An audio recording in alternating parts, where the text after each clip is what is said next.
nama saya Restina Chelsea Putri. Saya Putri Nasari.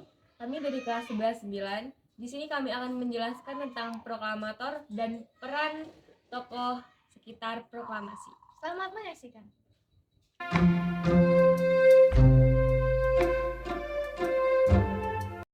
Insinyur Soekarno atau Bung Karno lahir di Surabaya tanggal 6 Juni 1901.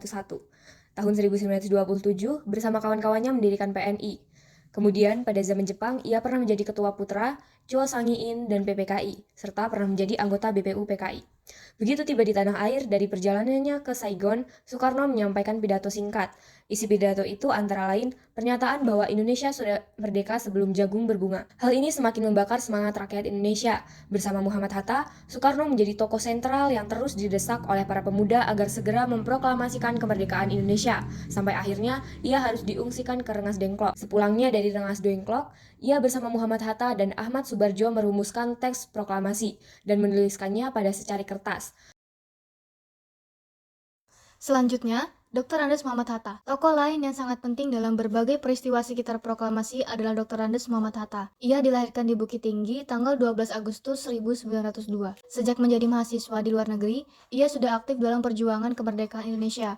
Ia menjadi salah seorang pemimpin dan ketua Perhimpunan Indonesia di negeri Belanda. Setelah di tanah air, ia aktif di PNI bersama Bung Karno. Setelah PNI dibubarkan, Hatta aktif di PNI baru. Pada masa pendudukan Jepang, ia menjadi salah seorang pemimpin putera, menjadi anggota BPU PKI dan wakil ketua PPKI. Saat menjabat sebagai wakil PPKI, Muhammad Hatta dan Soekarno menjadi dui tunggal yang sulit dipisahkan. Bersama Bung Karno, ia juga pergi menghadap Terauchi di Saigon. Setelah pulang, Muhammad Hatta menjadi salah satu tokoh sentral yang terus didesak para pemuda agar bersama Soekarno bersedia menyatakan proklamasi Indonesia secepatnya. Muhammad Hatta melibatkan diri secara langsung dan ikut andil dalam perumusan teks proklamasi. Pertama yaitu Ahmad Subarjo. Saya menjamin bahwa tanggal 17 Agustus 1945 akan terjadi proklamasi kemerdekaan Republik Indonesia. Kalau saudara-saudara ragu, nyawa saya lah yang menjadi taruhannya. Ucapan itu bukan main-main bagi Ahmad Subarjo. Ucapan tersebut berhasil meyakinkan golongan muda bahwa para senior akan melaksanakan proklamasi sesuai dengan desakan para pemuda. Menjadi taruhan untuk peristiwa yang sangat penting menunjukkan bahwa Subarjo tidak menghitung jiwa dan raganya demi kemerdekaan Indonesia. Kerelaan tokoh untuk mengorbankan diri demi bangsa dan negara adalah salah satu teladan yang perlu selalu kita lakukan. Ahmad Subarjo lahir di Karawang, Jawa Barat pada tanggal 23 Maret 1896. Ia tutup usia pada bulan Desember 1978. Pada masa pergerakan nasional, ia aktif di PI dan PNI. Kemudian, pada masa pendudukan Jepang sebagai Kaigun, bekerja pada kantor Kepala Biro Riset Angkatan Laut Jepang, pimpinan Laksamana Maeda. Ia juga sebagai anggota BPU PKI dan PPKI. Ahmad Subarjo tidak hadir pada saat Bung Karno membacakan teks proklamasi di Pegangsaan Timur nomor 56 Jakarta Pusat. Tokoh Ahmad Subarjo boleh dikatakan sebagai tokoh yang mengakhiri peristiwa Rengas Dengklok. Sebab dengan jaminan nyawa Ahmad Subarjo, akhirnya Insinyur Soekarno, Muhammad Hatta, dan rombongan diperbolehkan kembali ke Jakarta. Selanjutnya, Soekarni Kartodiwiryo. Tokoh inilah yang sering menjadi perdebatan para pembaca sejarah Indonesia sekitar proklamasi kemerdekaan. Banyak yang mengira tokoh ini perempuan, karena Soekarni lebih banyak digunakan untuk nama perempuan di Jawa Tengah. Soekarni Kartodiwiryo adalah seorang pemuda gagah berani. Ia merupakan salah seorang pimpinan gerakan pemuda di masa proklamasi. Tokoh ini dilahirkan di Blitar pada tanggal 14 Juli 1916 dan meninggal pada tanggal 4 Mei 1971. Sejak muda, ia sudah aktif dalam pergerakan politik. Semasa pendudukan Jepang, ia bekerja pada kantor berita Domei. Kemudian, ia aktif di dalam gerakan pemuda, bahkan ia menjadi pemimpin gerakan pemuda yang berpusat di Asrama Pemuda Angkatan Baru di Menteng Raya 31 Jakarta.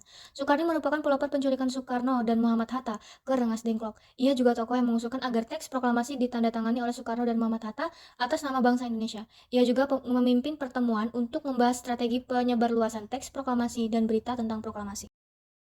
Selanjutnya ada Sayuti Melik. Tokoh yang lahir pada tanggal 25 November 1908 di Yogyakarta ini berperan dalam pencatatan hasil diskusi susunan teks proklamasi. Ia yang mengetik teks proklamasi yang dibacakan Soekarno-Hatta. Sejak muda, Sayuti Melik sudah aktif dalam gerakan politik dan jurnalistik. Tahun 1942 menjadi pemimpin redaksi surat kabar Sinar Baru Semarang. Nama tokoh ini semakin mencuat pada sekitar proklamasi kemerdekaan Indonesia. Ia telah menyaksikan penyusunan teks proklamasi di ruang makan Rumah Maida.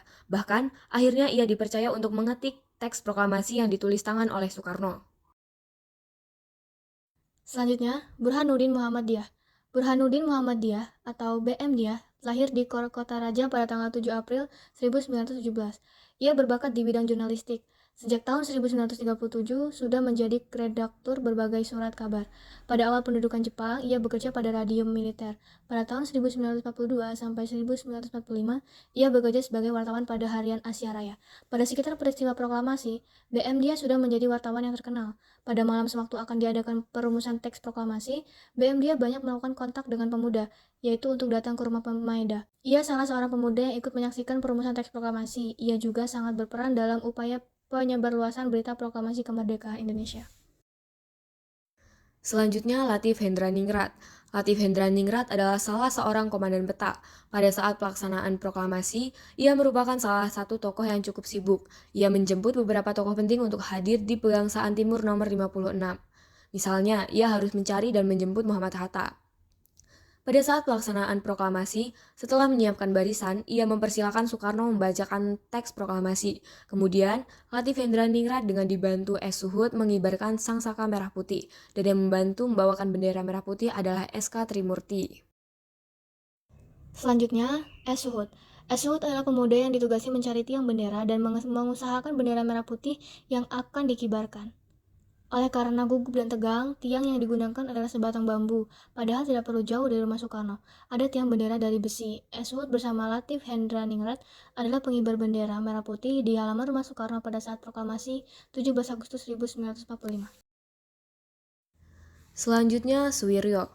Suwiryo adalah wali kota Jakarta Raya waktu itu, dan secara tidak langsung menjadi ketua penyelenggara upacara proklamasi kemerdekaan.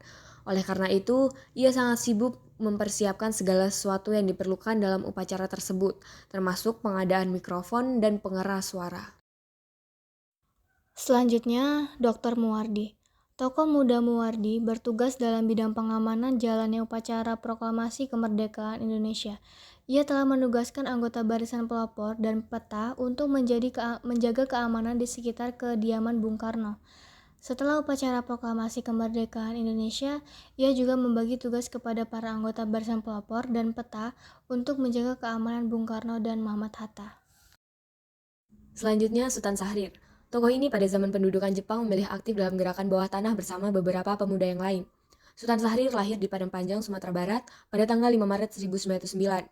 Setelah lulus di HIS atau SD sekarang, ia melanjutkan ke Mulo atau SMP di Medan. Kemudian ia melanjutkan studi di AMS atau SMA di bagian A di Bandung. Setelah itu ia aktif dalam berbagai organisasi, bahkan ia ikut mendirikan Jong Indonesia. Di masa penjajahan Belanda, ia sudah militan dalam pergerakan politik. Ia juga pernah ditangkap pada tahun 1934. Ia dipenjarakan di Cipinang. Kemudian bersama Dr. Andes Muhammad Hatta dibuang ke Digul. Kemudian dipindahkan ke Banda Neira. Selanjutnya dipindahkan lagi ke Sukabumi, Jawa Barat.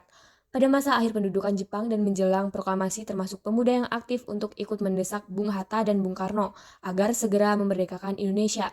Karena ia dapat mendengarkan radio bahwa Jepang telah menyerah.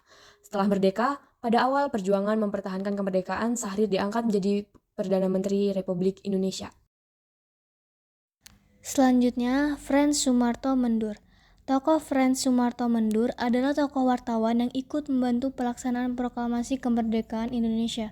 Ia telah mengabadikan berbagai peristiwa penting di sekitar proklamasi. Ia bergabung dengan kawan-kawan dari Indonesia Press Photo Synchronized atau IPOS. Selanjutnya ada Syahrudin. Syahrudin adalah seorang wartawan Domei. Ia dengan berani memasuki halaman gedung siaran RRI. Oleh karena gedung siaran dijaga oleh Jepang, maka terpaksa melalui belakang, yaitu dengan memanjat tembok belakang gedung dari Jalan Tanah Abang. Naskah proklamasi kemudian berhasil diserahkan kepada kepala bagian siaran. Selanjutnya, Wus dan Yusuf Ronodipuro. Tokoh F. Wus dan Yusuf Ronodipuro berperan penting dalam penyebarluasan berita proklamasi. Kedua tokoh ini merupakan penyiar-penyiar yang cukup berani dan tidak jarang mendapat ancaman dari pihak Kempetai. Kemudian ada Lambertus Nicodemus Palar. Lambertus Nicodemus Palar atau lebih dikenal dengan LN Palar adalah seorang diplomat ulung dalam perjuangan kemerdekaan Indonesia, khususnya melalui diplomasi. Ia lahir di Tomohon, Sulawesi Utara pada tanggal 5 Juni 1900. Pendidikan yang ditempuhnya adalah sekolah Mulo di Tondano, kemudian melanjutkan sekolah di Yogyakarta di AMS dan ITB. Namun, Palar tidak menyelesaikan kuliahnya di ITB. Ia kemudian meneruskan sekolah di Amsterdam sambil bekerja. Pada tahun 1947, LN Palar diminta oleh Presiden Soekarno untuk menjadi juru bicara RI di PBB. Pada tahun 1947, dibantu oleh Sudarpo, Sujatmoko, dan Sumitro, Palar membuka kantor perwakilan RI di New York. Sebelum pengakuan kedaulatan RI 1949, status Palar saat itu adalah sebagai peninjau. Kemudian pada tahun 1950, setelah Indonesia mendapat kedaulatan penuh dan Indonesia menjadi anggota PBB ke-60, Palar resmi menjadi perwakilan RI dengan status keanggotaan penuh. Baik, tokoh yang terakhir adalah Sumitro Jojo Hadikusumo. Begawan ekonomi Indonesia yang idealis ini selalu konsisten terhadap sikapnya yang dianggap benar. Sumitro lahir di Kebumen, Jawa Tengah 29 Mei 1917. Ayahnya Margono adalah pendiri Bank BNI. Setelah menamatkan sekolahnya di Hogier Burger School, ia langsung berangkat ke Belanda. Ia juga pernah belajar di Barcelona dan Rotterdam untuk mempelajari ekonomi. Dalam tempo 3 bulan, ia telah berhasil meraih gelar Bachelor of Arts atau BA. Ia juga pernah sekolah ekonomi di Universitas Sorbonne Paris. Di Paris, Sumitra mulai masuk ke kelompok sosialis. Ia kemudian belajar tentang konsisten pada prinsip hidup, pengabdian, perlawanan, dan keadilan sosial. Sumitra kemudian ke Belanda untuk mendapatkan gelar Master of Arts. Bersama-sama dengan LN Palar, Sumitra memperjuangkan RI melalui jalur diplomasi.